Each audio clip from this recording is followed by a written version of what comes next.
Journalist کے ساتھ جو کہ ان کو بھی پریشانی ہے، ان کے ساتھ یکجہتی کا مظاہرہ کرنا ہے، تاکہ سوسائٹی کے ہر ایک طبقہ ہمارے ساتھ ملے، اور آخر میں پھر اسلام آباد کی طرف لانگ مارچ ہوگا۔ ٹھیک ہے جی سر، آپ بات کرتے ہیں افغانستان کی صورتحال کی۔ سر آپ کیا سمجھتے ہیں کہ واقعی دنیا کی واحد سپر پاور کہنے والی طاقت کو امریکہ کو کیا اندازہ نہیں ہو سکا کہ طالبان اتنی جلدی کابل پہ قبضہ کر لیں گے، یا معاملہ کچھ اور ہے؟ جو مناظر دنیا نے کابل ایئرپورٹ پر دیکھے اور جس عجلت میں امریکہ بہادر وہاں سے بھاگا، آپ اس کو کس طرح سے دیکھتے ہیں؟ یہ بڑی بدقسمتی ہے۔ امریکہ نے جس طریقے سے وہاں سے انخلا کیا، ان کی سبکی ہوئی، اور ایک سپر پاور کے ناطے سے انہوں نے 20 سال وہاں پر گزارے، کروڑوں روپے خرچ کیے، لیکن حاصل کچھ نہیں کیا۔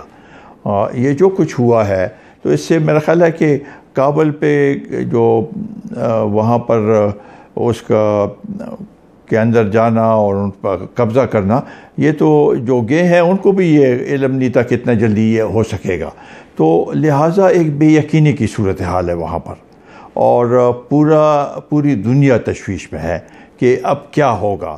سب کے نظریں افغانستان پہ ہیں کہ وہ کیا کچھ کرتے ہیں۔ ابھی تو 20 دن ہو گئے ہیں، اب تک کوئی حکومت سازی نہیں ہوئی۔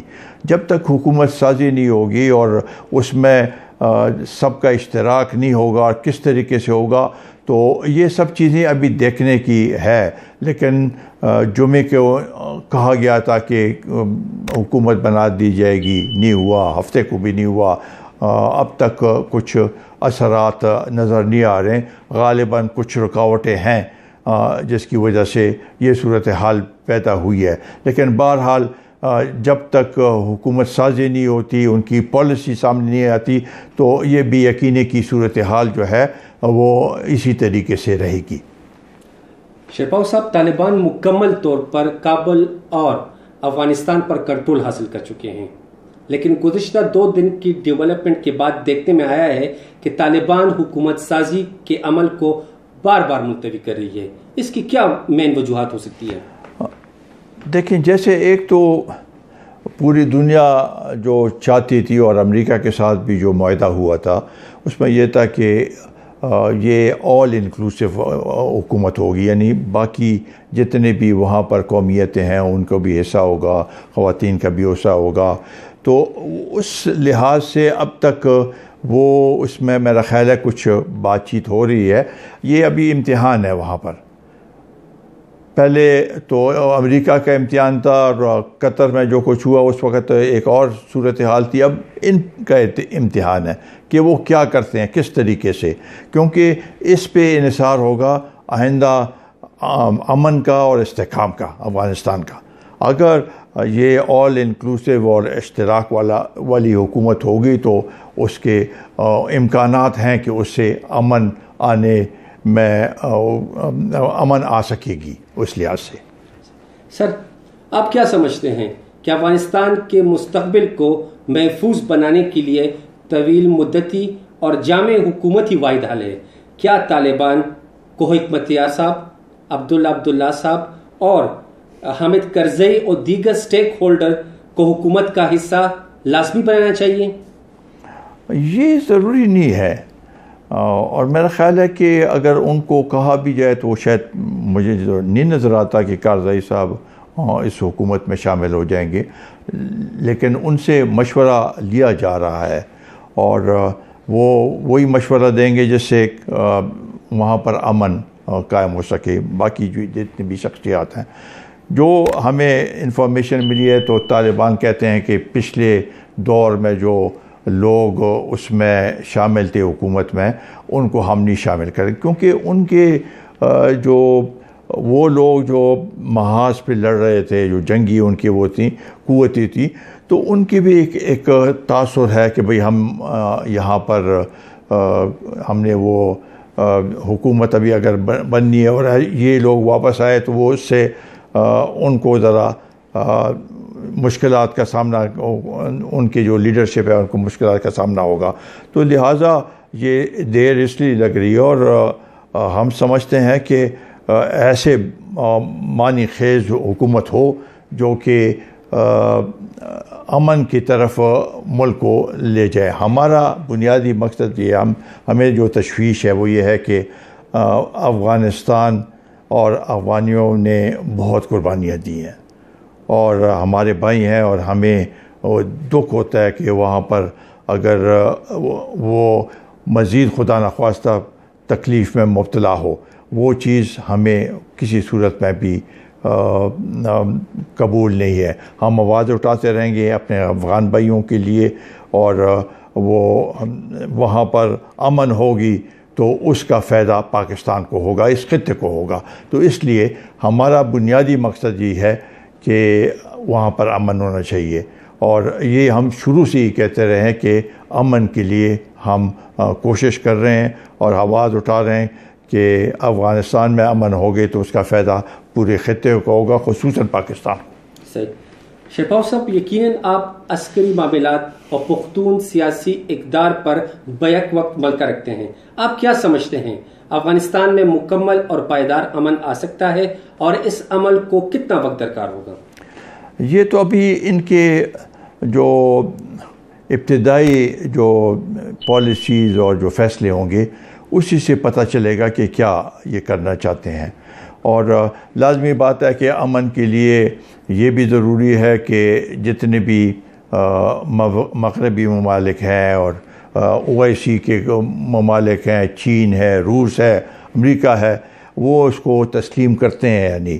لیکن بہرحال ساتھ ہی ساتھ ہیومینیٹیرین اس کے اوپر وہاں پر جو مشکلات ہیں کھانے کا, پینے کا, کھانے پینے کی چیزوں کا, دوائیوں کا, یہ سب چیزیں ہیومینیٹیرین گراؤنڈز پہ میرا خیال ہے اب سے وہ سلسلہ شروع ہو گیا. اور پاکستان نے ایک ایئر برج بھی بنا دیا ورلڈ فوڈ پروگرام کے لیے, تاکہ وہاں پر جو ہے اس کی کمی نہ ہو, خوراک کی کمی نہ ہو.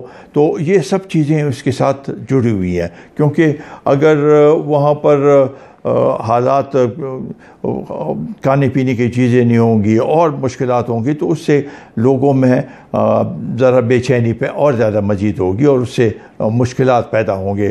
تو یہ بھی ایک جز ہے اس کا, اور اس کے لیے کام کرنے کی ضرورت ہے.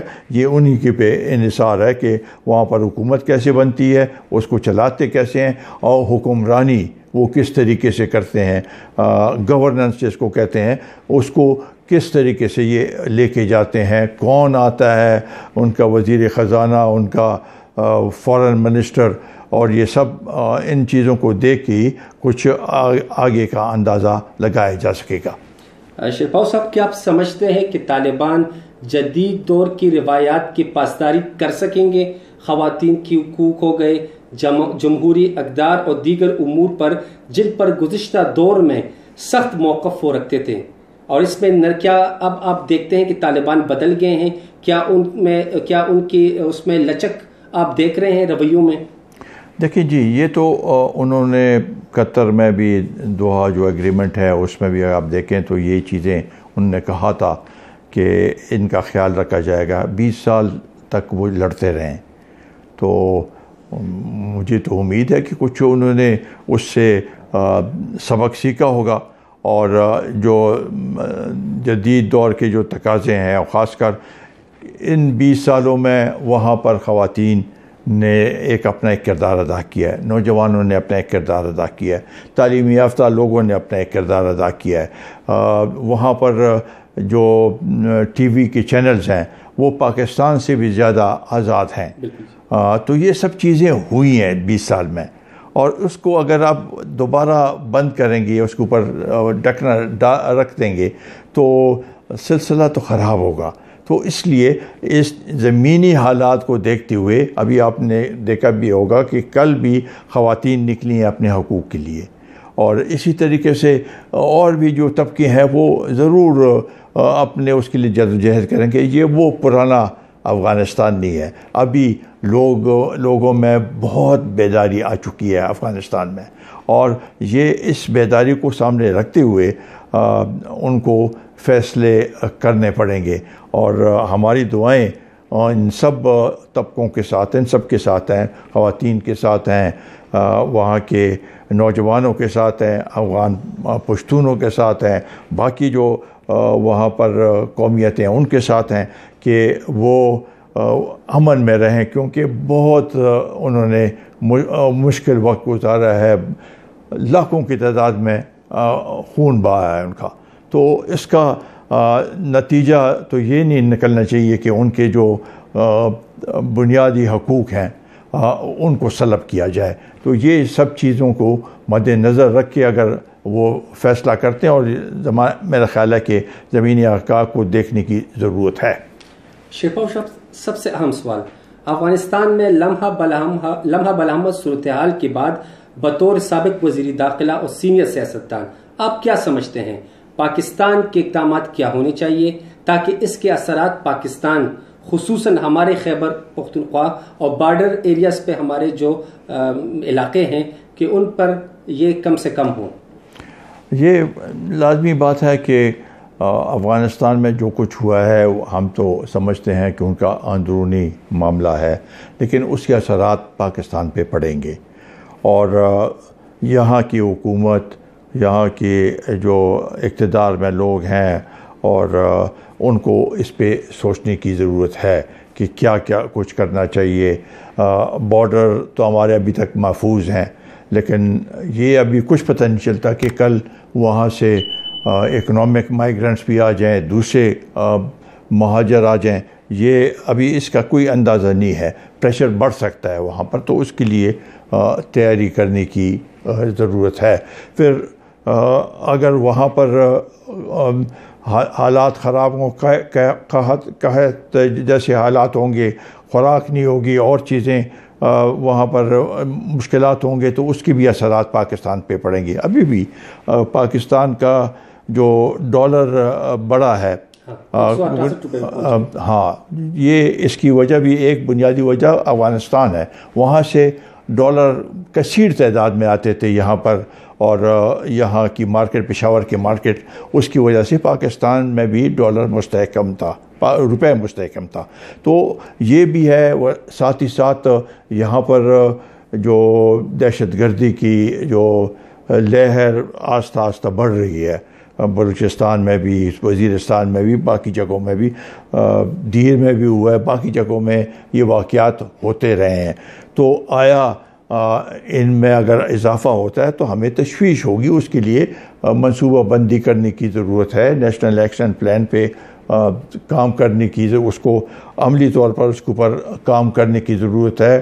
ٹی ٹی پی وہاں پر ان کے لوگ بیٹھے ہوئے ہیں، اگر وہاں کی حکومت کی گرفت مضبوط نہ ہو تو نقصان ہمیں ضرور ہوگا اس کا۔ تو داعش کا ایک اور مسئلہ ہے جو کہ ان کے لیے بھی اور پاکستان کے لیے بھی اور ساری دنیا کے لیے بھی یہ ایک مسئلہ ہے۔